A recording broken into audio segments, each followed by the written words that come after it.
Good morning, guys. We are your hosts, Lori. And Shenisse, certified spiritual life coaches, and we are so glad you're here. Welcome to our podcast, Branching In. Yes, and in this episode, Loving Another Without Losing Yourself, we explore what it means to love someone without disappearing in the process. We'll look at the subtle signs that we may be giving up pieces of ourselves, sometimes without even noticing, and why that happens. And we will end with tools at the end of this episode that will help us to love another without losing ourselves. So, Shenisse, what are some signs that you're losing yourself? So, one of the signs, there are many, but one of them is your emotional state depends entirely on how the other person feels. For example, you may find yourself managing their emotions rather than expressing your own, or you may start believing that harmony in the relationship is worth more than your own authentic emotional experience, which I completely resonate with that. I have experienced both. What about you, Lori? Yeah, I very much resonate towards like managing someone else's emotions to keep the balance. I feel like, Shanice, that was kind of my family role, my dynamic growing up, even that I was always like figuring out how to balance things. So just to keep the harmony, to keep the Yeah. peace. So I definitely kept that going Yeah. in relationships. Once I left the family home, definitely was a common autopilot thing that I would do quite often. Yeah, that was how I kept myself safe. I didn't know that that's what I was doing Right. until much later in life, but I realized if I could manage everyone else's emotions, then I could be safe. And so yes, my emotional state completely depended on other people's emotional states for most of Yeah. my life. Yeah. Yeah. Yeah. Agreed. And then another one I've noticed, Shanice, is my self concept becomes pretty blurry. Like Mm. when you hesitate, when someone would ask you, Shanice, like, what do you want? It almost like you have to pause, like, wait, what? What do I want? Because again, things are a little blurry because you haven't been really focusing on yourself. You feel safer attaching to your partner's dreams or their career or their friends, which I am the queen of that. I mean, I was all about them and their, probably pretty much their career, like whatever their job was, I'm like, I'll help you get there. What do you need me to do? Like Yeah. that, I would take it on. Yeah. Some would say I was kind of like a chameleon. Yes. Yes. And that's another safety mechanism, Yeah. is being a chameleon to be able to fit in any sort of environment. So again, you can feel safe. Another one is your autonomy feels threatening to yourself or to another. So, for example, you feel guilty wanting time alone or pursuing individual goals. Or you can even begin equating closeness with constant togetherness, forgetting that emotional intimacy isn't about erasing the self. And I know for sure that oh God, that was actually one of the things I struggled most with for a long time is my own autonomy, like always feeling guilty when I needed alone time, and feeling like I couldn't take that alone time, especially if you're in a relationship or one person works a lot or you both work a lot. And then when you do have time to spend together, it's like that sense of guilt. Oh, I have to spend time with you because I never see you. So I struggled with that for years. And also the equating closeness with constant togetherness. Yeah, I definitely struggled with both. Yeah, well, and it's like, well, okay, what, you don't wanna be with me tonight? Oh my Yeah. gosh, you know? And that's crazy, and I as well too, it's like that you didn't feel close enough if you didn't have that physical closeness on a regular basis very often. That really depended upon that physical portion of the relationship to feel safe. Yeah. Pretty much your sense of safety depends on the other person. Um, Yes. I know because again, you didn't function well when they were not around. You Mm. needed them to function. You just felt there was like a definite difference in feeling from when they were there to when they were not there. Yes. Oh my gosh. That's what kept me, and again, realized this much later. But that's what kept me in a relationship for the longest time that I knew wasn't serving me, was like my sense of safety was dependent on him, you Yes. know? So it felt impossible to leave because I didn't feel safe in just me, in my sense of self, in my own self concept. That wasn't safe. I didn't trust myself. And so it was like, how can I leave? You're my safe space. So yes, that was a huge one. That was a huge sign that I had lost myself. Yeah. Yeah. And then how can you make decisions or, take care of yourself emotionally when you're so dependent on another? I mean, I know for myself, when I was out of relationships that I was so dependent on, I really struggled in making decisions. Yeah. I needed to bounce off things to say, well, what do you think of this? And I mean, that's fine. I think we all do that, but I kind of depended on that. Yeah. So if they didn't give me some kind of direction, I needed that direction. I needed that validation. I needed something. Without that, I felt like I couldn't make my own decisions or feel comfortable with my own decisions. I could make them, but I wasn't still kind of doubting them. Yes. Yes. No, I know exactly what you mean. Constantly questioning yourself. Yes, Yeah. yes, exactly. And that's a really, it's very subtle, but it's a huge sign when looking back at it. I mean, now we're both out of a relationship, so we can look at this and really break it down and analyze it. But when you're in this, it's a little different. Like I can see all this now. Like Yeah. it's very loud, Yes. Yeah, no, very clear. hindsight has been so helpful because like you said, when you're in it, it's almost impossible to see. And, as you get out of it and as you're able to see more of the bigger picture, so many things come to light, so many realizations come in, and you really start to understand why you were making those choices, why you were operating from that level of consciousness. Yeah, And yeah, we lose ourselves, and love shifts from being a choice. We choose the person we want to love to feeling like a lifeline you can't lose. And I know that yeah, was definitely the case for me. yeah, It became terrifying to lose what was known, what was comfortable, again, yeah. because I didn't have myself.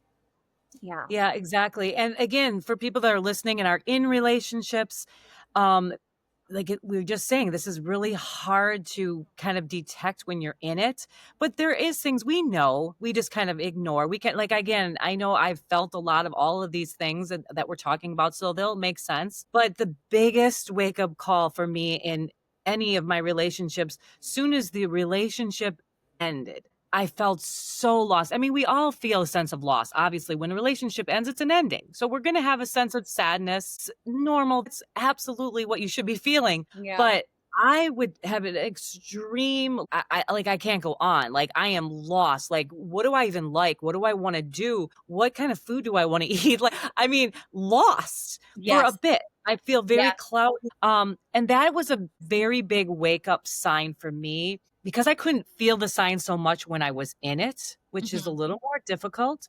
Yes. When it ended, I could definitely say, because now I've been in relationships, I'm out of relationships. I can definitely say, yes, every relationship I have been in, I have lost myself to another. And the biggest wake up call was how I felt at the end of relationship. Yes, of course, the sadness was there, but it took a bit of trying to figure out me again. Yeah. No, agreed. I remember feeling shattered, like lost, shattered, confused, almost like I was living in a fog. I didn't know what was up, what was down, who I was, what anything was. I just, yeah, and I didn't know then. That was a huge sign that I had lost myself to another in Yes. love. And I have so much compassion for myself because it took me years to realize that that's that's what that was. That was a wake up call, and that those were signs. Back then, it's like, oh well, that's just love. That's how love is. Like, Yeah. no, now I Yeah, can say no. exactly. Right. Exactly. Yeah, Because again, that feeling for me, for all my relationships was so normal because that's exactly how I felt at the end and in the middle and the beginning of all the relationships. So yeah. it was completely normalized until Mhm. now being out and doing a lot of this inner work and looking back going, holy cow, it did not have to feel like that. No. And it's Right? such a blessing because it didn't feel good when we were in it, right? It felt terrible. It was horrible. But now we look back and there was so many lessons that we got from that, that we learned from that, that has helped us grow so that we do understand more now what love looks like when you have yourself, when you have a strong self concept. And it'll make it that much more challenging to lose ourselves when we do enter a relationship again, Lori. So Ex- yeah, no, we're just that much more empowered, which is great. And that's what those lessons are for, is to really help you get to know yourself deeper and learn how to love from a whole place. Right, Yeah. right. And I think that's why we created this episode, Shanice. I know that's why, because this is so relatable, I'm sure, to so many people. Oh And yeah. I've heard from, including myself and others, my daughters, friends, that I don't, I'm afraid to go back in another relationship because I don't want to lose myself. Like I just got myself back. I don't Yeah. want to go back to losing myself. Yeah. And so that's why, again, we're trying to really create this awareness. So the next thing we want to talk about is then why do we lose ourselves when we love when we love another, Shanice? That's so important. Yes. We have deceptive ideas that convince us that our happiness, worth, and sense of wholeness are dependent on something or someone outside of ourselves. And these beliefs create the illusion that fulfillment exists somewhere in the future, waiting for the right partner, the perfect career, or some external validation, rather than being something we cultivate from within. And, one of the most common beliefs is, when I find my soulmate, then I'll be happy. Oh, That's such a yes. common limiting belief. And this belief Yes. suggests that we are incomplete until another person arrives to make us feel whole. So instead of showing up as our authentic selves, we shapeshift, suppress our needs, or become overly attached, fearing that without this person, we lose our happiness. Yeah. So I feel like that's at the core, right? At the root of why we lose ourselves when we love another. And so much of this has come from our upbringing, the indoctrination, all of the programming that we've all undergone since the moment we were born. And so it's normal, right? It's so normal that most of us are operating under those deceptive ideas, but it's so beautiful because now that we're aware, right? That's how it begins, is first becoming aware that we're operating under these deceptive ideas and these limiting beliefs so that we can start to really question them. Like, Yeah. is the idea that someone out there is going to fulfill me, does that serve me? Does it really? And if you can ask yourself and the answer is no, well, then what will? When kind of just going at it from curiosity. Yeah. It's really And to powerful. think that someone, we have that growing up with that idea that we need someone to make us feel whole. Mhm. Right there, we're already coming at it empty. We're Yes. coming from a place of lack. And the reason you really lose yourself is because you never had it, because you're already saying that you're half. You're not Yes. even full. So of course you lost it. You weren't even full. You weren't even whole. Yeah. You know what I Yeah. mean? You I never mean, had you yourself. are whole, you just haven't found that part. You Yes. haven't cultivated that self-love for yourself. That's why that work is priority. How can you see your wholeness if you believe that there's someone outside that will complete you? That right Right. there is saying that you're a half, right? So how can you, like, we are all whole. There is nothing we need to do to become whole. We already Right. are whole. We just have all of these blocks that are preventing us from seeing that we're whole.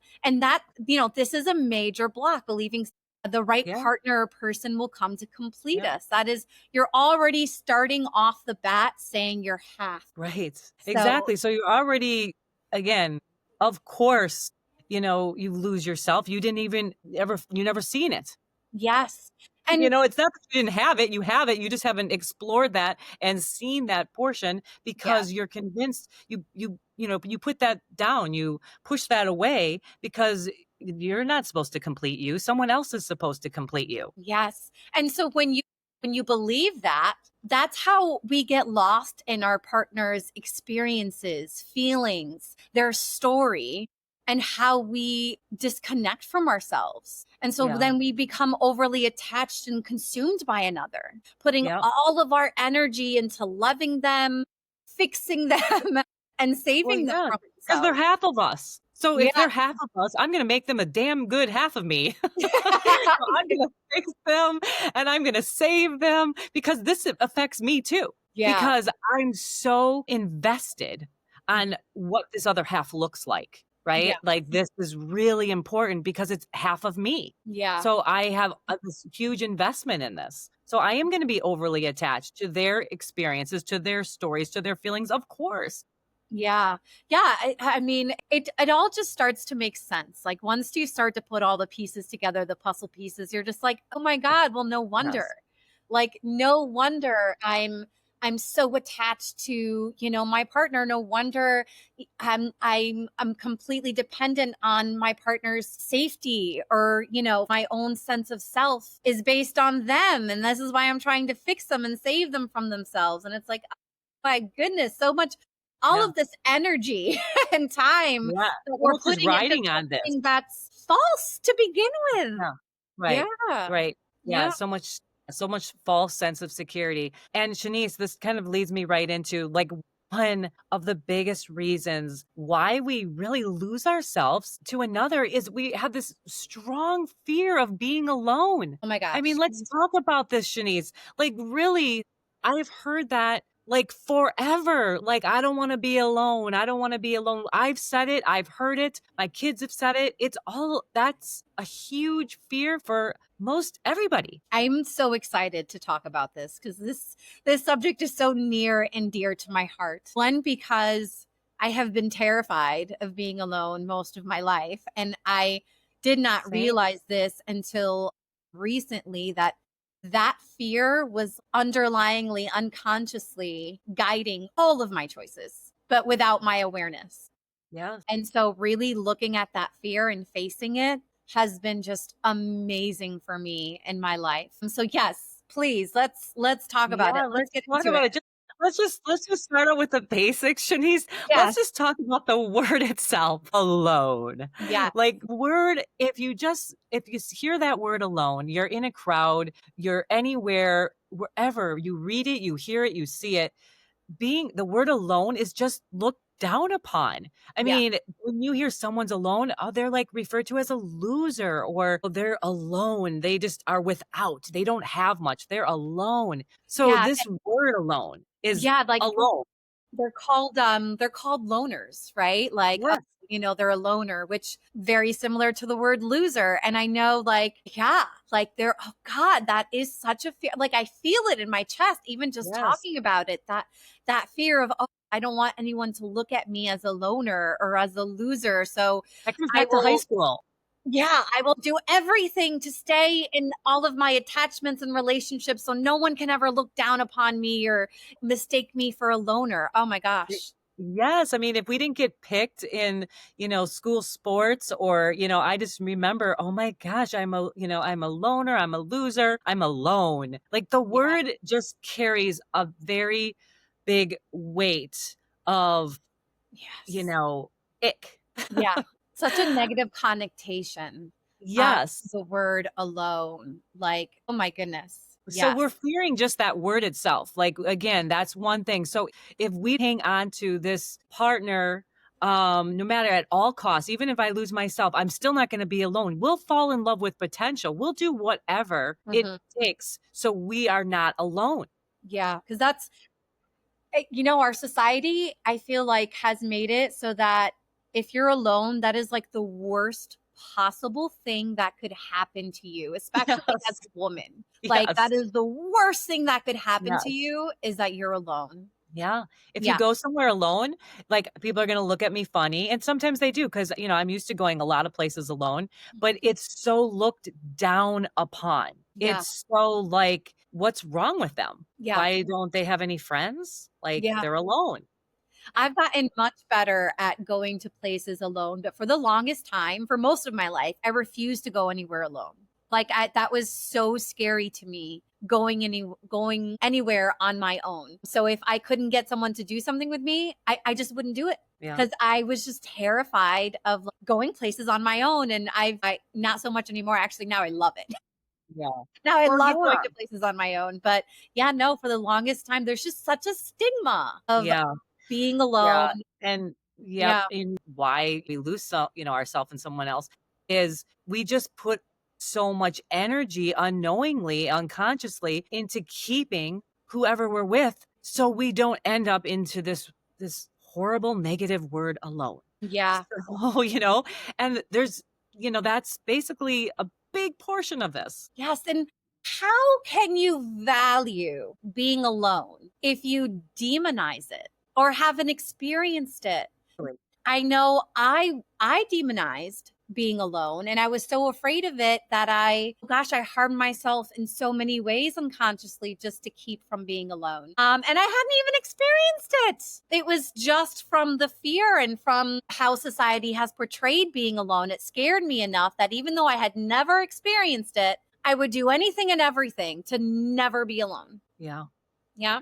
And you just mentioned that, you didn't really enjoy it, but now you're just starting to go do things alone. And it's like, Yeah. but again, you already had that negative sense to it. You already demonized it. So it was kind of a little challenging just getting you to do something alone because it already had a bad word attached to it. But now, again, you have to make a relationship with that in order to find some, commonality in anything, right? Hmm. We have to create a relationship.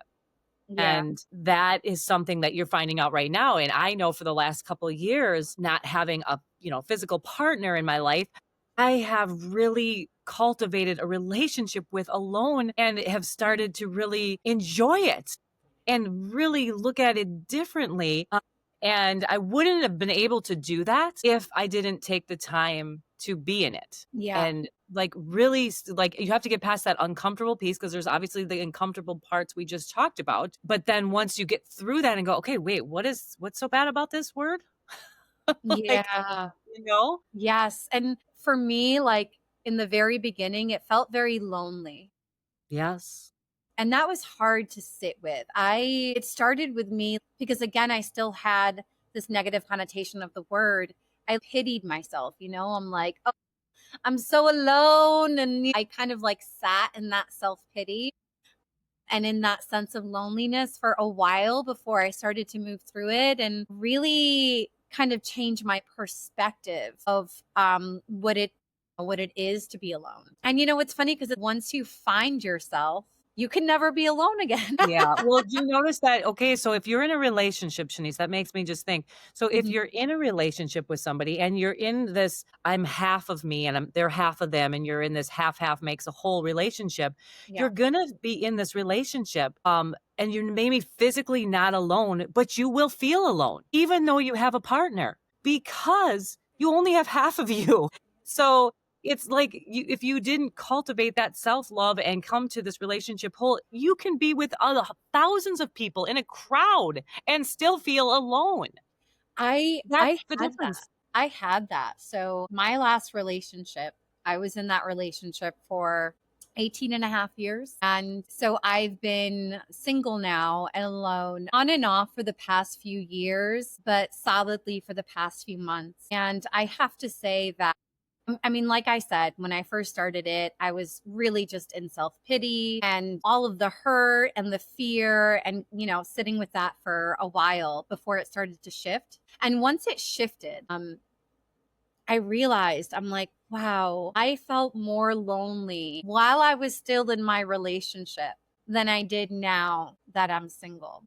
Yes. Yeah, which was really strange for me to realize, but that's so true. Like that, it doesn't matter. You can be surrounded by people and still feel so alone, still feel so lonely. And yeah, I feel less lonely now than I did in my relationship. See, that's awesome. And it's an awesome to have that awareness by seeing the difference. And it Yeah. really disproves that cultivating that, taking that time to be alone, really alone with nobody around, and figuring out what you want and cultivating that self-love, Mhm. you'll never be alone again, whether you're physically with somebody or without somebody. You're Yeah. never gonna be alone again. I mean, you have you. That's what I realized, and it's been God, Lori, it's been just this I don't know, like, I just feel so much more expansive. Like you said, I have me, so I will never be alone, and there's such a joy in that, such a true joy in having me and knowing that I will have me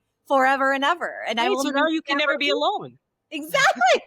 It's so So beautiful. how like, that's just a win-win. So I think this is the best point, Shanice, right now to, like, let's reframe what alone means. I mean, Yeah, we've demonized this word enough, all of us in yeah, life, right? yeah. So let's reframe really what alone means and what you can receive from this word alone. So I had a few self realizations come in. I'd like to start by sharing some of those. When I began reframing what alone means for me, after I moved out of the self pity, of course. So these are a few things that came in for me. All of my downtime and free time goes to me. I don't know why that was such a revelation, but I'm like, oh my God, all of my downtime and free time, I get to put back into me. I'm not worrying about anyone else anymore, you know? And all of my energy gets filtered right back into me. Like it really hit me. I'm like, oh my gosh, what an investment. Wow. I Yes. was always so focused on the relationship, on nurturing the relationship, watering the relationship, everything about the relationship. And now that that's gone, it's like, oh, now I get to put all of that energy and all of that time right back into me. And it's been just wonderful. Truly. It's been so wonderful really playing with that and doing that. And it just, oh God, it feels great. I love that. I love Yeah. that. It's really wow, flipping the perspective of that, of Yes. like, I can take this alone time and give it to myself. Oh my gosh. Yeah. Truly, truly. It's exciting. It's It new. becomes not a word, it changes the word from lack to abundance because the word alone is really like it has taken on this lacking and Yes. it actually is abundance. It is like there is so much abundance because it's like you just said, you have all of this time. It frees up so much energy. Yes. Oh my God, I love the way you said that, Lori, because that's exactly what it was, is my perspective of alone was lack, not enoughness. And You're it's without. really yes. And it's really shifted these past few months into no, not at all. It is abundance. It is overflow. And that's the space I'm living in, living from right now. And it Mhm. really does feel just amazing in a way that I've never quite experienced it before. And it's such a joy. And I can only imagine that that will only continue to deepen as time goes by. And I'm so excited to see It what does. that brings in for my life, my energy, my day to day. It's so exciting. Well, you also get to kind of think like I know for me being in this journey for the last couple of years is that I'm really uncovering different things that I like to do outside of work and children, like different things that I am doing now. I'm spending more time doing my yoga that I really, really love, and I love to dance, and I'm going dancing, and um, just actually looks forward to those things, and you get the time to explore all of those things that Yes. maybe you've been putting in the back burner. You with 6 kids, I'm sure you've put a lot of things on the back burner Oh, yeah. that you can kind of, create a little more time with. Exactly. Well, that's the fun thing is now when I do have downtime, again, I'm not putting it into the relationship, I'm putting it back into me. And so I get out of the house so much more. I have all of these experiences that I never had before. So it is really, really cool. And it really is showing me like how much fun I can have with this. Yeah. It's not And a bad thing. It's not, well, no, exactly. It's not a bad thing. yeah. And really putting that alone, that solitude time, and looking at it as a teacher to help us Yes. reconnect with our voice. What do I want? What do I value? What are my needs? It Yes. really reconnects us with that. And we're really getting more anchored in who we are, what we want, and can basically fully show up. Yeah, because when you have that solitude, you're really, really able to like return to your center Yeah. and reconnect with yourself. And so that makes it so that you're no longer available Like, I'm no longer available to the things that don't serve me. I'm not available for it. Right. Exactly. Which means I'm not going to attract a relationship from that lack energy anymore. I'm attracting it from this abundance energy. Yes. Yeah, I love that. it's like I'm my own best friend, Yes. truly. And back to Shanice, this word alone, you cannot be alone because you've discovered you. So when even someone says, I'm alone, I mean, I'm guilty of saying I'm alone. I'm actually not. And by saying those words, I'm alone, even, is canceling myself out. And I really unconsciously, like, that was a huge self realization when you and I were even talking about this whole episode, is Yeah. how we just literally say it's just a habit, what we say, I'm alone. I'm actually not alone. I'm never alone. And by me saying that, I'm literally canceling myself out. Like I don't exist. Like I can say I'm not alone as long as, someone else shows up. So they're important. It's kind of like saying I'm not important. That's kind of Yeah. how I look at that by even saying I'm alone. I'm not alone. You know, Absolutely never. I love that. I had never thought about that before or had put it in that perspective to say I'm alone. It's like, hello, I'm in here. Please don't say Am I'm alone. I I'm chopped in here. liver? Like, oh, I'm right here. Like, what does that even mean? I'm alone, Yeah. like, what? I really do love that, Lori. I love that so much. And it makes it so that alone isn't really alone and it no longer Yes. feels lonely. Because I No. have me, I have my inner self, I have this relationship with myself. So, how could I ever really truly be alone? I can't. Yeah, and it also brings me to have more consciousness of what I'm saying and watch my words and Yes. how I use that word alone so I don't cancel myself out. So I totally honor and like respect myself that Yeah. I am here and I do exist and I'm not alone. No, no, we are not, Lori. We are not alone. And, this is something that me and you have really emotionalized. You more than me, because you have been on this journey longer than I have when it comes to really embracing your solitude. I'm just beginning and I feel like I still have a ways to go. But so far, it's been beautiful. So, for our listeners, if you struggle with that word alone, we've come up with a few questions that you can ask yourself to really help you kind of dive deeper into all that. So why don't you want to be alone? What does that word mean to you? And is there fear around that for you? And if there is, kind of really begin to uncover that. What are your fears surrounding aloneness? I And know really for start me, to bring awareness. yeah, for me, Shanice asking that question, I know what would come in for me when I would like, why don't I want to be alone? And what fears were coming in. I was going around finding me and wanting to know me and that inner, I was so used to worrying about others Mhm. that it was kind of scary almost that I think it was a fear of getting to know me. It sounds kind of weird, but I literally, as you're asking those questions, I'm thinking, wait, what are my answers to those questions? Why, I didn't want to be alone. It was like, "Ooh, well, maybe I'm afraid of what I'm going to see. Like, well, I'm going to like me. So always attaching on to others. That was just a autopilot, place have been in since a child. And then once I started just, okay, well, I'm going to go invest, go look and do some self-love work. Yeah. Actually, it was the best thing I ever did. But that for me, like really what was holding me back? Again, the scary word alone, that was one. Yeah. For me, one thing I realized was I had placed all of the value, all of my value into a relationship. Like this is another realization I had that came in for me was there was no value in being alone. Like I was unvaluable if it was just me. Yeah. But I had value if I was in a relationship. And so that was a really deep one was like, wow, realizing this was unconscious. I was just operating from that belief unconsciously. But yeah, just feeling like I had no value unless I was in a relationship. I think that's very common, Shanice. I Yeah. know I had the same one that, and the reason, like I said, this world is very coupled off Hmm. and everything is done in pairs.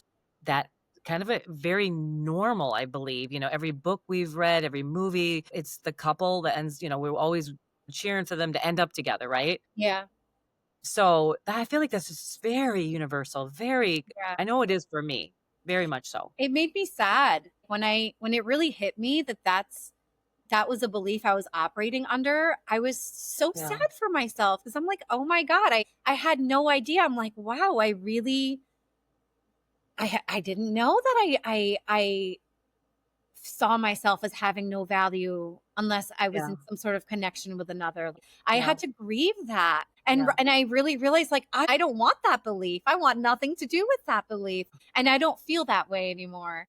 But Yeah. I know that that is definitely an underlying theme Yeah. with a lot of people. And I don't think you realize that until you get to this stage where like where you are of being in that alone space. So that's where some of that gets uncovered. You Yes. do need to take that. That's why having that a relationship with being alone and really going and being alone, those all those things will come in. You'll have those self-realizations. You'll have that energy and time and space to do that. Yeah.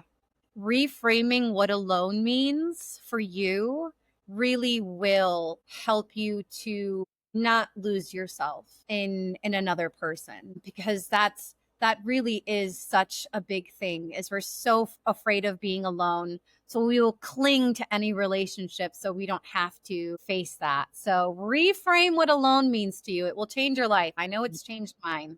I do feel that's a big root cause of why we lose ourselves in another Yes, when loving them. for sure. Let's move on to, so then how?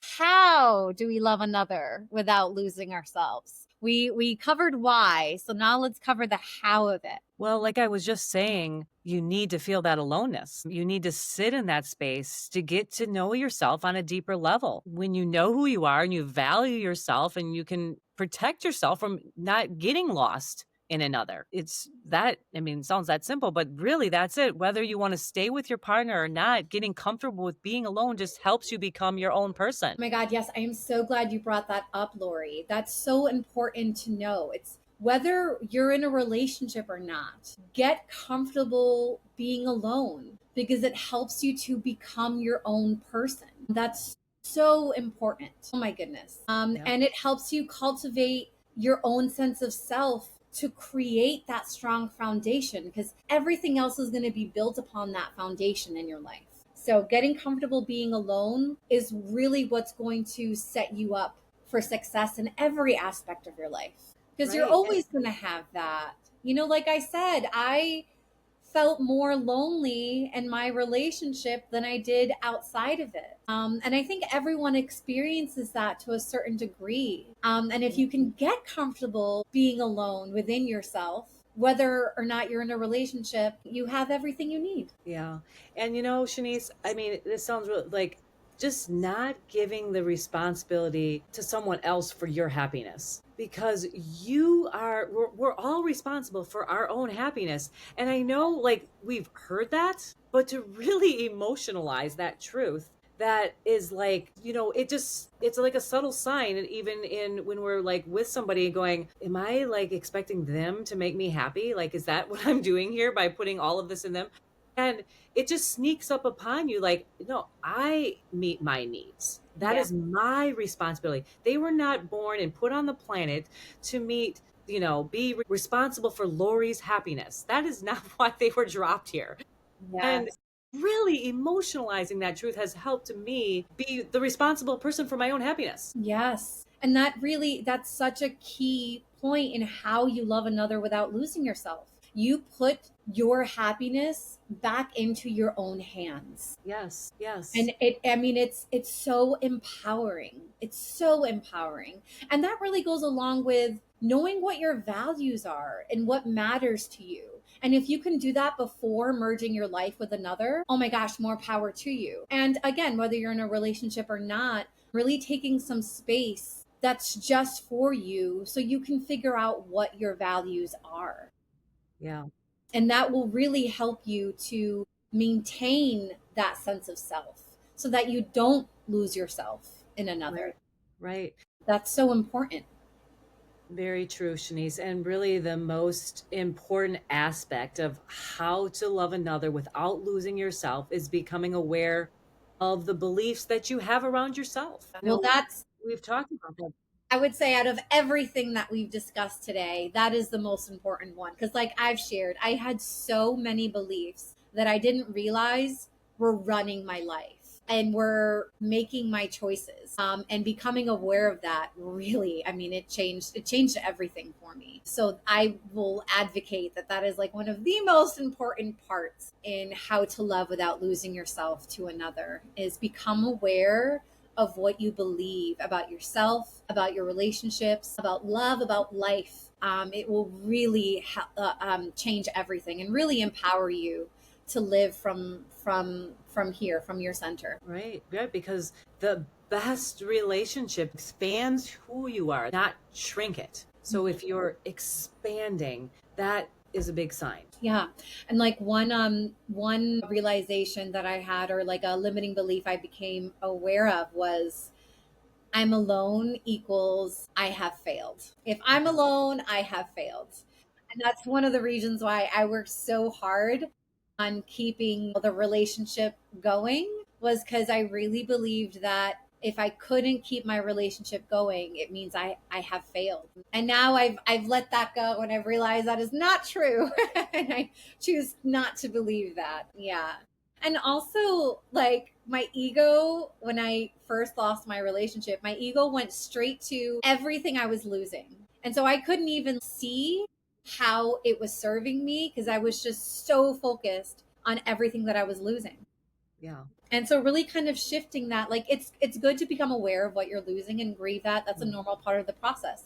But Yeah. also at the same time, keep in mind of what you're gaining, because Yes. you gain so much. And since I have shifted into what I'm gaining instead of what I'm losing, I'm just so much more grateful. I'm just existing in this state of gratitude, and it really is beautiful. I love that for you, Shanice. That's so Thank awesome. you. Yeah. All right. So, to wrap this episode up, Shanice, we have explored some of the reasons why we lose ourselves in another. We also touched on the power of being alone and how solitude can be a teacher that helps us reconnect with ourselves, Yes.